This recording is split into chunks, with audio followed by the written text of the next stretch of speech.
Hello everybody, I'm Silleaf, and today I'll be continuing Broken Dreams and Healing Hearts. Chapter 2. Questions in a New Home. Izuku slowly starts to drift into consciousness. It was slow, like someone trying to trudge through thick snow. He could hear the sound of a fan buzzing to the left of him and the faint hum of someone talking nearby. He chalked up the talking to be his mom, but when did he get a fan? Midoriya never had a fan in his room, as his mom never allowed anything but a mattress, a charger for his cheap and cracked phone, and a box for his clothes and notebooks. So, why does he hear a fan? And why does his bed suddenly feel like a couch? Wait, how is he back home? Didn't he leave to... All of a sudden, his questions are answered by his memories coming back to him. Kachan telling him to kill himself, All Might crushing his dreams, his mom hitting him in the head with a bottle, and the roof. Izuku's viridian eyes shoot open at this realization, and he quickly sits up, hissing and curling into himself as he felt a sharp stab of pain in his sides and stomach. They felt bruised, but how did that even happen? Did he get kicked to not even realize it? Easy, kid, a tired and gruff voice says behind him. The greenette quickly looks back to see the owner of the voice. There is a man with long black hair, wearing a similarly colored jumpsuit, yellow goggles, and a gray scarf sitting next to him on the couch. He looks familiar somehow, but Izuku can't seem to place it. He feels like he's seen him somewhere before, but where? He shakes his head to get rid of the thought before it gets stew for too much longer, and looks to the second man in the room. He has short dark hair and is wearing a tan trench coat. He looks like a detective almost. Where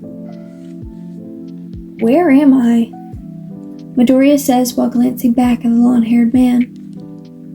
Musutafu Police Station. He replies. What? Izuku pales slightly. A police station? Really? Mom's going to kill him. First, he sneaks out to jump off some building, then he goes ahead and gets himself caught by the police. Inko always warned him to stay away from police stations as to keep her out of trouble and to not give anything away. If she were to find out Izuku was here, the green-haired teen doesn't even want to imagine what will happen. Even if he tried to tell her it was just a misunderstanding, she wouldn't even believe him. He'd never tell. He'd never say anything. He wouldn't. Kid, breathe. The tired voice breaks his train of thought, and Izuku looks up at the long-haired man that was now in front of him through teary eyes. When did he get there? The man gently takes one of Izuku's hands and places it on his chest, making his breathing exaggerated and easy to follow. I need you to follow my breathing, okay? Izuku gives a small nod, matching his shaky breaths to the man's, slowly calming himself down before pulling his hand back into his lap. You okay now? He nods again, swallowing the lump in his throat as he wipes the back of his hand across his eyes. Thank you. No problem, kid. Now, you mind telling me your name? Can't just keep calling you kid after all. Izuku Midoriya. Alright, Midoriya. I'm Shoto Aizawa, and this, he points to the other man in the room with his thumb, is Detective Naomasa. Nice to meet you, he mutters, his hand suddenly becoming very interesting. Aizawa takes a deep breath before speaking. Midoriya. Earlier, I found you on a roof. Do you mind explaining? We just need to make sure you're okay before sending you back home. The teen in question freezes. What is he even supposed to say to that? He can't tell them about it. I'm fine. I just went to the roof to look at the stars and I must have been more tired than I thought because I slipped. Midoriya looked at the detective as he made a face, as if he sucked on a sour lemon. Midoriya. My quirk is called True Man. It's basically a lie detector And what you told me registered as a lie. Mind telling us why you were really up there? Izuku grits his teeth as he curls into himself slightly. He starts, trying not to cry. He's already embarrassed himself enough in front of them. It's okay, kid. We only want to help you. Aizawa says in a somber tone, crouching in front of him. Izuku looks back up at the tired man, and a few tears slip from his eyes. I just couldn't take it anymore. There's a long silence after he speaks, the only sounds being Izuku's quiet sobs. I'm quirkless, and I just want to be a hero, but I'm just a Deku, and even the Nemoran hero said I can't be a hero. I could usually handle everything, but today I just couldn't. Geez, he's really just letting everything slip. Why would they care? He's quirkless, a burden, a Deku. The greenette sniffles, looking down once more, expecting to be yelled at, kicked out, or even arrested at this point.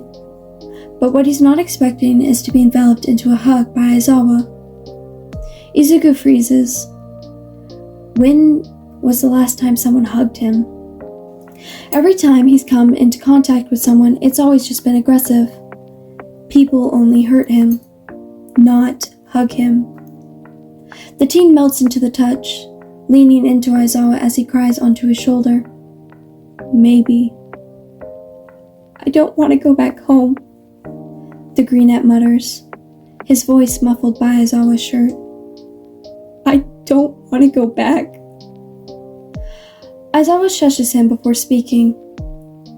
You don't have to, okay? Me and the detective will figure something out. Are you being hurt at all? Izuku nods. His throat was starting to lock up his voice. This would happen from time to time. The teen had no idea why, but sometimes he was just unable to speak.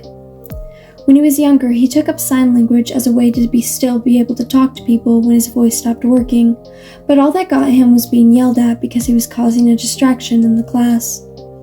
He stopped trying to talk to people after that. Aizawa steps out of the room with Naomasa after talking to the kid more and settling him down, shutting the door behind them. Based on the information I got from the kid, I'm most likely gonna have to start a case on both his school and his mother. Naomasa sighs while rubbing the bridge of his nose, as if to ward off an oncoming headache. The only problem is the foster care system he'll be put in if I take him away from his mother. There's a good chance he ends up somewhere worse because of his quirk status. If that happens, I don't believe he'll be able to take it. Aizawa nods. Is there anyone you know that won't be discriminative, that's willing to take a foster? I don't. The only two people we have already have a full house. Shinso was the last foster we could put in one of those homes. Shota sighs and pulls his phone out of his pocket. I can talk to Hazashi about taking him in until we can find a more permanent placement. It's going to be a few hours before you're able to put my emergency foster papers through, correct? About maybe 3 hours? I have to get a statement from him and take photos of his injuries before we can really do anything, though. From there, I'll need to do a wellness check on his home without his mother's knowledge, and get the camera footage from his school to open a case on Aldera. Alright, while you do that, I'm going to call Hazashi and let him know what's going on. Aizawa said while walking to the back exit of the police station. Once the underground pro stepped outside, he dialed his husband's number and waited for him to answer. He's most likely asleep, but hopefully he notices the phone ringing. Joe? Hold on. There's a sound of fabric rustling on the other end. The loud blonde was most likely putting his hearing aids back in. Alright, what's up? Do you remember how we took in Shinso for a few weeks before they found a home for him? Yeah, why? Mike asked suspiciously. I saved this kid, Izuku, from jumping today. and we found out he's being abused at school and home. There's a gasp from the other end before Shota continued. He's quirkless, Sashi. There's no foster homes available to take him right now. Alright. The blonde cuts him off. What? I said alright. You can bring him home. I'll get the guest room ready. Aizawa lets a small smirk form across his lips as he tucks his chin into his capture weapon. Kami, he loves his husband. In the car, Izuku kept glancing at Aizawa from the passenger seat. He was trying to figure out why he was so familiar. What is it? The dark-haired man asked. What? You keep looking at me. What are you thinking about? Oh, The brunette glances away and thought, I feel like I've seen you somewhere before. Aizawa raises a brow as he glances at Midoriya. I think I have a concussion or something though, because I would have figured it out by now, but also, my head feels kind of fuzzy and I have a headache. Izuku continues while rubbing the back of his head. Now that he thinks about it, it's been there since he got attacked by the sludge villain. Why didn't you say anything earlier? The brunette shrugs, taking his gaze off the road in front of him and leaning his head on the window as he watches the buildings pass by in a blur. I didn't think it was important. Shota sighs. It is, problem child. I'll give you some medicine for it when we get to the apartment.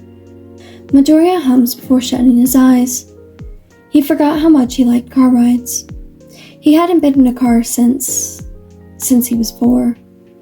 Before he was diagnosed. It's fine now though. Aizawa was nice to him. Way nicer than anyone's ever been in 7 years. Now that he thinks more about the man, why does he have goggles in the first place? Was it something quirk-related? Most likely something to do with his eyes, but why the scarf? Izuku cracks his eyes open and looks at Aizawa, like, really looks at him. Why was he wearing a scarf? It's not cold enough outside to do, so... Did his quirk affect his temperature? No, most likely not. If it had something to do with the eyes, that wouldn't warrant things like a cold body temperature. It can't be something to do with freezing someone with his eyes, or they'd be a lighter shade, not black. People with ice quirks usually have brighter features, like white hair or blue eyes. Maybe it's... My quirk's called erasure. I can erase people's quirks when I look at them. Izuku startles. Shit, was he mumbling? Sorry. It's fine, kid. Shota replies while tucking his chin further into his scarf. The teen could see a small smirk on the man's lips before it was hidden away. Usually, Izuku would have been scared by someone smirking after he muttered. It's what told the green-haired boy if Kacchan was going to attack him or not. But somehow, this one felt fond.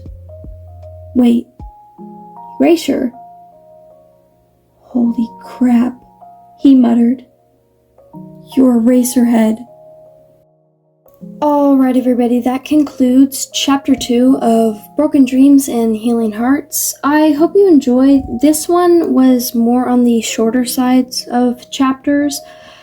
I wanted to kind of separate the police station from when Izuku actually gets to Aizawa's apartment.